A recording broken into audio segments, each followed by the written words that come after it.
Hi friends, a very good afternoon. So ఈ రోజు topic వచ్చేసి జాగ్రఫీ టాపిక్లోని జనాభా గురించి అయితే మనం చెప్పుకుందాము.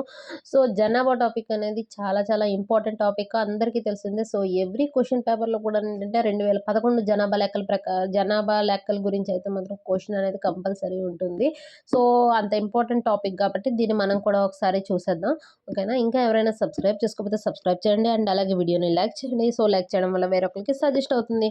సో లేట్ చేయకుండా టాపిక్లోకి అయితే వెళ్ళిపోదాం. జనాభా, సో పాపులేషన్కి వచ్చేసరికి టాపిక్స్ ఏంటంటే ఇచ్చాడంటే 2011 జనాభా లెక్కల కీలకాంశాలు: భారతదేశంలో నగరీకరణ, జనసాంద్రత, లింగ నిష్పత్తి, జనాభా పెరుగుదల రేటు, శిశు మరణ రేటు, ప్రసూతి మరణాల రేటు, అక్షరాస్యత, మతాల వారీగా జనాభా, షెడ్యూల్ కులాలు, తెగల జనాభా, దేశంలోని ముఖ్యమైన గిరిజన సమూహము. ఓకే, సో దీని గురించి అయితే టాపిక్ చూద్దాం. ఓకే, ఒక నిర్దిష్ట ప్రదేశంలో నివసిస్తున్న మొత్తం ప్రజల సంఖ్యను జనాభా అంటాము. ఓకే, ఒక పర్టికులర్ ప్లేస్లో ఎంతమంది అయితే నివసిస్తున్నారో వాళ్ళందరినీ కూడా మనం జనాభా అంటాం అనమాట. జనాభా అంటారు. భారతదేశంలోని అలహాబాద్ నందు 1824లో, వారణాసి నందు 1827-28లో జేమ్స్ ప్రిన్సెప్ కొన్ని జనాభా వివరాలు సేకరించారు. 1872లో మొదటిసారిగా భారతదేశంలో లార్డ్ మేయో వైస్రాయ్గా ఉన్న సందర్భంలో జనాభా వివరాలను సేకరించారు. ఫస్ట్ ఎప్పుడు 1872లో భారతదేశంలో లార్డ్ మేయో వైస్రాయ్గా ఉన్న సందర్భంలోనే జనాభా వివరాలను సేకరించారట. కానీ ఈ సర్వే దేశంలోని అన్ని ప్రావిన్సుల్లోనూ స్వదేశీ సంస్థానాల్లోనూ జరగలేదు. 1881లో లార్డ్ రిప్పన్ వైస్రాయ్గా ఉన్న సందర్భంలో ఏకకాలంలో జరిగే మొదటి ఆధునిక జనగణన చేయడం జరిగింది. ఆనాటి సెన్సస్ కమిషనర్ డబ్ల్యూసి ఫ్లోడెన్. ఓకే, అప్పుడు సెన్సస్ కమిషనర్ ఎవరంటే డబ్ల్యూసి ఫోడెన్. సాధారణంగా 1881 సెన్సస్ను మొదటి సెన్సస్గా భావిస్తుంటారు. ఫస్ట్ సెన్సస్ ఎప్పుడు అంటే 1881. అప్పటి తాలూకా సెన్సస్ కమిషనర్ ఎవరు? డబ్ల్యూసి ఫ్లోడెన్. ఓకే, ఇది మొదటి సమగ్ర జనగణన. అప్పటి నుంచి ప్రతి 10 సంవత్సరాలకు ఒకసారి జనాభా లెక్కలను సేకరిస్తారు. 2001లో 23 ప్రశ్నల వివరాలు నమోదు చేయగా 2011లో 29 ప్రశ్నల వివరాలు నమోదు చేశారు. ఓకే, జనాభా గురించి అధ్యయనం చేసే శాస్త్రాన్ని డెమోగ్రఫీ అంటారు. ఓకే, జనాభా గురించి అధ్యయనం చేసే శాస్త్రాన్ని డెమోగ్రఫీ అంటారు. అభిలాషణీయ జనాభా సిద్ధాంతాన్ని వివరించింది ఎడ్విన్ కానన్. ఓకే, అభిలాషణీయ జనాభా సిద్ధాంతాన్ని వివరించింది ఎడ్విన్ కానన్. ఓకే, 1924లో వివరించాడు. నెక్స్ట్, జూలై 11న ప్రపంచ జనాభా దినోత్సవం, వరల్డ్ పాపులేషన్ డే. జూలై 11న వరల్డ్ పాపులేషన్ డేగా, అక్టోబర్ 12, 1999ను 6 బిలియన్ల దినము, ద డే ఆఫ్ 6 బిలియన్స్ అని అంటారు. ఓకే, 2011 జనాభా లెక్కలు. సో 2011 జనాభా లెక్కల గురించి అనేది ఇక్కడ చూద్దాం. భారత్లో జనాభాను లెక్కించేది హోం మంత్రిత్వ శాఖ ఆధ్వర్యంలో పనిచేసే census of India. Okay, census of India వారు మన జనాభా లెక్కని లెక్కిస్తారు. 2011 జనాభా లెక్కల రిజిస్టర్ జనరల్ చంద్రమౌళి. ఓకే, 2011లో అప్పుడు రిజిస్టర్ ఎవరు? జనరల్ చంద్రమౌళి. 2011 జనాభా లెక్కల తాలూకు నినాదం ఏంటంటే అవర్ సెన్సస్ అవర్ ఫ్యూచర్. 2011 జనాభా లెక్కలు 15వ జనాభా లెక్కలు. స్వాతంత్రానంతరము 7వది కాబట్టి 15వ, స్వాతంత్రానంతరం అయితే 7వది. సో 2011 జనాభా లెక్కలు ఎప్పుడు? 15వ జనాభా లెక్కలు. 2011 జనాభా లెక్కలు 2 దశల్లో జరిగాయంట. ఏంటేంటి దశలు అంటే, ఫస్ట్ హౌసింగ్ లెక్కలు 2010 ఏప్రిల్ నుండి 2010 సెప్టెంబర్ వరకు. నెక్స్ట్ జనాభా లెక్కలు 2011 ఫిబ్రవరి 9 నుంచి ఫిబ్రవరి 28 వరకు. 2011 జనాభా లెక్కల కోసం చేసిన మొత్తం ఖర్చు 2200 కోట్లు. ఒక్కొక్క వ్యక్తికి సగటున అయిన ఖర్చు 18.19 రూపాయలు. ఓకే, జనాభా లెక్కల్లో పాల్గొన్న సిబ్బంది 2.7 మిలియన్లంట. ఇంతమంది జనాభా లెక్కల్లో పాల్గొన్నారట. శిక్షణ కరపత్రాలను ముద్రించిన భాషలు 18 భాషల్లో ముద్రించారు. జనాభా లెక్కల షెడ్యూల్ను ప్రచురించిన భాషలు 16. 2021 జనగణన, ఇది 16వ జనగణన. ఓకే, ఇది 2011 చూసాం కదా. సో ఇది 15వ జనాభా లెక్కలు కదా. సో 2011 తర్వాత మళ్ళీ 2021, 10 సంవత్సరాలకు ఒకసారి లెక్క కట్టాలి కదా. సో ఇది 16వ జనగణన. 3,30,000 మంది ఎన్యూమరేటర్లతో 2020 ఏప్రిల్ నుండి సెప్టెంబర్ మధ్యలో గృహాలను గుర్తించి 2021 ఫిబ్రవరి మార్చి మధ్యలో జనగణన చేయడానికి నిర్ణయించారు. కానీ కోవిడ్-19 వల్ల ఇది వాయిదా పడింది, మనకు తెలిసిందే. ఓకే, జనగణన వాయిదా పడడం ఇదే మొదటిసారి. సో మొత్తానికి చాలా ఉపాధులు కూడా చాలామంది కోల్పోయారు కదా. అసలు ఎప్పుడు కూడా మనకి బ్యాన్ అనేది ఉండేది కాదు. సో కోవిడ్ వల్ల నియర్లీ 2 years బ్యాన్ అయిపోయింది. నెక్స్ట్, జాతీయ పౌరసత్వ జాబితా, national register of city NRC. NRC అన్నది ప్రభుత్వం అధికారికంగా ధృవీకరించిన పౌరసత్వ జాబితా. ఈ జాబితాలో పేరు నమోదైన వారు మాత్రమే దేశ పౌరులుగా పరిగణించబడతారు. అస్సాం రాష్ట్రంలో మొదటిసారిగా ఈ జాబితాను రూపొందించారు. జనగణన కూడా పూర్తయింది. అందువలన అస్సాం రాష్ట్రంలో మళ్ళీ జనగణన చేపట్టరు.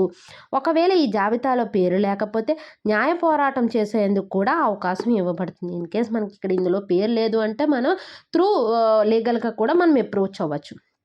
నెక్స్ట్, జాతీయ జనాభా జాబితా 2010లో మొదటిసారిగా దీనికోసము దత్తాంశాలు సేకరించారు. దేశంలో నివసించే వ్యక్తుల సమగ్ర గుర్తింపు డేటాబేస్ను రూపొందించడమే ఎన్పిఆర్ ఉద్దేశము.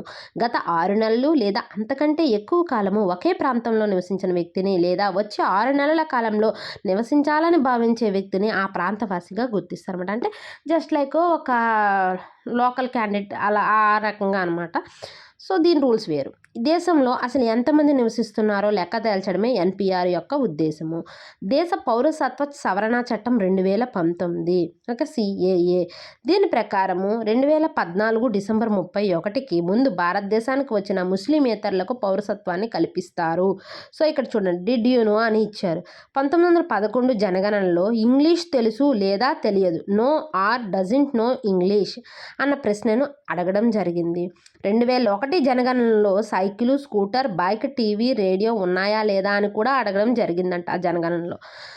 భారతదేశంలోని గ్రామాలు 2001 సంవత్సరం నాటికి మన దేశంలోని మొత్తం గ్రామాల సంఖ్య 6,38,588 కాగా 2011 నాటికి వీటి సంఖ్య 6,40,867 అయిందనమాట. నియర్లీ ఒక 20,000 దగ్గర పెరిగింది. అత్యధికంగా ఉత్తరప్రదేశ్లో 106,774 గ్రామాలు కలవు. అత్యల్పంగా గోవాలో 334 గ్రామాలు కలవు. సో ఇక్కడ డిడ్ యు నో అని ఇచ్చారు. భారత ఉపఖండంలోని మొట్టమొదటి గ్రామాలు బెలుచిస్తాన్లోని మెహర్గర్. అంతే కదా, భారత ఉపఖండం సింధు నాగరికత కాలంలోని ఇవన్నీ పుట్టినవి ఇవి. ఓకేనా. సో ఫస్ట్ ఏంటంటే మెహర్గర్ ప్రాంతంలో ప్రారంభమైనవి. భారత ఉపఖండంలో మొదటి పట్టణాలు 5,000 సంవత్సరాల క్రితం హరప్పా నాగరికతలో ఏర్పడగా రెండవ పట్టణాలు 2,600 సంవత్సరాల క్రితం క్రీస్తు పూర్వము 600లో గంగానది పరివాహక ప్రాంతంలో ఏర్పడ్డాయి. ఓకేనా. సో ఇక్కడికి వచ్చేసరికి మనకి అది టాపిక్. నెక్స్ట్, భారతదేశంలోని నగరాలు, ఓకే, సిటీస్ ఇన్ ఇండియా. నగర గుర్తింపు. సో సెన్సస్ నగరాలు. భారతదేశంలో ఒక జనవాసాన్ని నగరంగా గుర్తించాలి అంటే కింది అంశాలను పరిగణలోకి తీసుకోవాలి. అంటే ఒక సిటీగా దాన్ని గుర్తించుకోవాలి అనుకుంటే ఇప్పుడు మనం చెప్పబోయే వాటిని తీసుకోవాలన్నమాట. ఏంటి, కనీసం 5,000 జనాభా ఉండాలంట. అమెరికాలో 2,500, జపాన్లో 30,000 ఉన్నారంట. చదరపు కిలోమీటర్కు 400 జనసాంద్రత ఉండాలి. మొత్తం శ్రామిక జనాభాలో 75% మంది వ్యవసాయేతర రంగాల్లో పనిచేస్తూ ఉండాలి. సో నోట్, అత్యధికంగా పశ్చిమ బెంగాల్లో 780 రంగాలు ఉన్నాయి. ఓకే. నెక్స్ట్, చట్టబద్ధ నగరాలు. పైన చెప్పబడిన అంశాలన్నీ లేకపోయినా ఒక జనావాసాన్ని నగరంగా గుర్తించవచ్చును. ఈ పనిని రాష్ట్ర ప్రభుత్వాలు కానీ కేంద్రపాలిత ప్రాంత ప్రభుత్వాలు కానీ చేస్తాయి. ఇలాంటి నగరాలను చట్టబద్ధ నగరాలు అంటారు. అత్యధికంగా తమిళనాడులో 721 కలవు. నెక్స్ట్, పట్టణ సముదాయాలు. నగరము తన పరిధిని విస్తరించి నిరంతరము అభివృద్ధి చెందుతూ ఉండటం వలన ఒక నగరం యొక్క చుట్టుపక్కల ప్రాంతాలు నగరాలుగా మార్పు చెందుతూ ఉంటాయి. ముంబై పట్టణ సముదాయము, ఢిల్లీ పట్టణ సముదాయము, హైదరాబాద్ పట్టణ సముదాయము మొదలైనవి. బాహ్య అభివృద్ధి పట్టణాలు. ఒక నగరము లేదా పట్టణంలో కొన్ని చిన్న జనావాసాలు వాటి ప్రత్యేకతను దృష్ట్యా అభివృద్ధి దృష్ట్యా పట్టణ సముదాయాలుగా గుర్తిస్తాము. ఎగ్జాంపుల్కి ఏంటి, university campus, port area, railway colony, ఇలా అనమాట. సో చూడండి, భారతదేశంలో నగరాల సంఖ్య ఇవన్నీ ఎన్ని ఉన్నాయి, 2001 లెక్కల ప్రకారం ఎన్ని ఉన్నాయి, 2011 లెక్కల ప్రకారం ఎన్ని ఉన్నాయి అన్నది ఇచ్చారు. ఓకేనా. భారతదేశంలో నగరీకరణ ధోరణులు ఇవ్వండి ఎలా ఉన్నాయి. మొత్తం పట్టణాల సంఖ్య, జనాభా, మొత్తం జనాభాలో శాతము, దశాబ్ద కాలంలో పెరుగుదల. నెక్స్ట్ భారతదేశంలో నగరీకరణ లక్షణాలు. Characteristics of Indian urban attain. నగర జనాభా కానీ నగరాల సంఖ్య కానీ పెరగడాన్ని నగరీకరణ అంటారు. నగర జనాభా కానీ నగరాల సంఖ్య కానీ పెరగడాన్ని నగరీకరణ అంటారు. 2011 నాటికి ప్రపంచ జనాభాలో నగరాల్లో నివసిస్తున్న వారి శాతం 52.8%. అభివృద్ధి చెందిన దేశాల్లో నగర జనాభా 79.1% కాగా వెనుకబడిన దేశాల్లో 46.8%గా ఉంది. మన దేశంలో మాత్రం 31.16%గా ఉంది.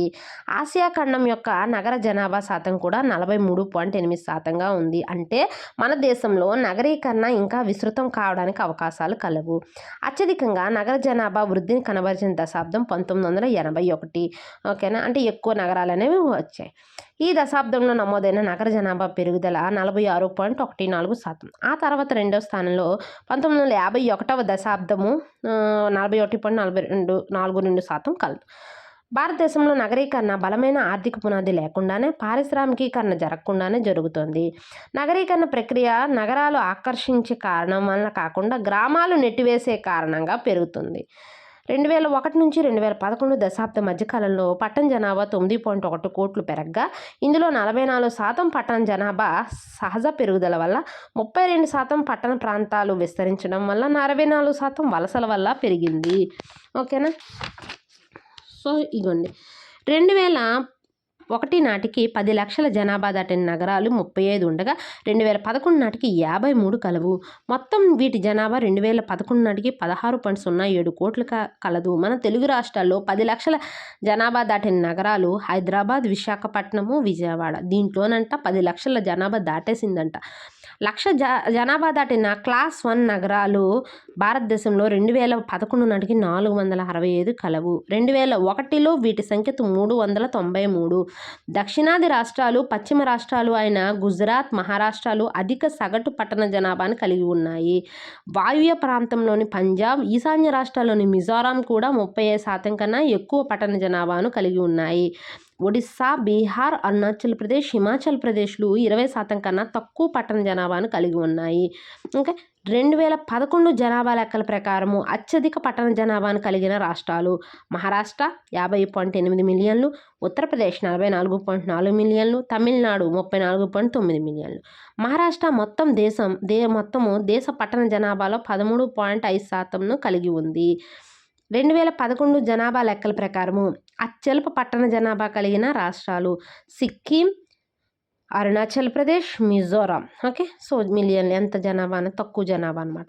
2011 జనాభా లెక్కల ప్రకారం అత్యధిక పట్టణ జనాభా శాతం కలిగిన రాష్ట్రాలు గోవా, మిజోరాం, తమిళనాడు. 2011 జనాభా లెక్కల ప్రకారం అత్యల్ప పట్టణ జనాభాను కలిగిన రాష్ట్రాలు హిమాచల్ ప్రదేశ్, బీహార్, అస్సాం. ఓకే, దేశంలోని అత్యధిక జనాభా కలిగిన మొదటి 6 నగరాలు ముంబై, ఢిల్లీ, కలకత్తా, చెన్నై, బెంగళూరు, హైదరాబాద్. నోట్: విశాఖపట్నం 24వ స్థానంలో కలదు. ఓకే, సో ఇది మనకి ఏంటంటే భారతదేశంలోని నగరాలు, అలాగే వాటి తాలూకా లక్షణాలు. సో నెక్స్ట్ క్లాస్కి వచ్చేసరికి జనసాంద్రత గురించి అని అయితే చెప్పుకుందాం. సో ఇంకా ఎవరైనా సబ్స్క్రైబ్ చేసుకోకపోతే సబ్స్క్రైబ్ చేసుకోండి, అండ్ అలాగే వీడియోని లైక్ చేయండి, వీడియోని షేర్ చేయండి. అండ్ మీరు లైక్ చేయడం వల్ల వేరొకరికి సజెస్ట్ అవుతుంది. సో ఇంపార్టెంట్ టాపిక్ ఇది. మనకి ఇది ఏంటంటే ఇండియాలోని జనాభా చూడాలి, అండ్ అలాగే ఏపీలో జనాభా కూడా చూడాలి. మీరు సిలబస్లో చూస్తే ఈ రెండు బేరీస్ చేసుకొని మనకు క్వశ్చన్ అనేది వస్తుంది అనమాట. ఓకేనా, సో ఇంకా ఎవరైనా సబ్స్క్రైబ్ చేసుకోకపోతే చేసుకోండి. ఓకేనా, థ్యాంక్ యూ.